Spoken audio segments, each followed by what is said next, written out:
श्री स्वामी चरित्र सारामृत अध्याय 20. श्री गणेशाय नमः. जय जयाजी करुणाकरा, जय जयाजी यतिवरा, भक्तजन संतापरा, सर्वेश्वरा गुरुराया. वर्णिता समर्थांचे गुण नाना दोष होती दहन, सांगता ऐकता पावन, वक्ता श्रोता दोघेही. असो कोणे एके दिवशी इच्छा धरुणी मानसी गृहस्थ एका दर्शनाचे समर्थांच्या पाथाला करुणी श्रींची स्तुती माता ठेविला चरणांतरी. तेव्हा समर्थ त्या ते वदने हास्यवदने करुणी, फकीरा ते देई खाना तेने पुरतील सर्व कामना, पक्वाने करून नाना येथेच्छ भोजन देईचे. गृहस्थे आज्ञा म्हणून केली नाना पक्वाने, फकीर बोलवले 5 जण, जेवू घातले तयाते.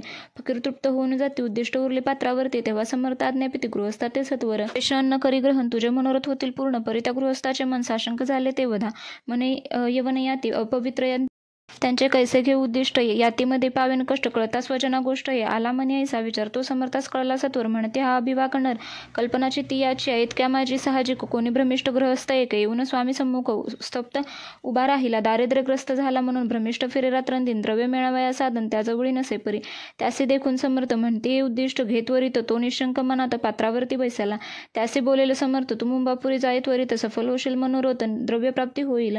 स्वामी वचनी भाव धरला, तात्काळ मुंबईचा आला. उगाच भटको लागला, द्रव्य मिळेल म्हणून.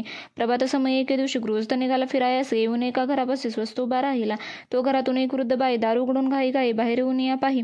गृहस्थ पडला दृष्टीसी, बोलविले त्याला, आसनावरी बैसविला. 10,000च्या दिदल्या नोटा आणून सत्वर. गृहस्थ म्हणे आनंदाला, बाई त्या आशीर्वाद दिला. द्रव्य लाभ होता आला, शुद्धीवरी सत्वर. समर्थांचे वचन सत्य, गृहस्थ आले प्रचित, वारंवार स्तुती करीत स्तोत्रगात स्वामींचे.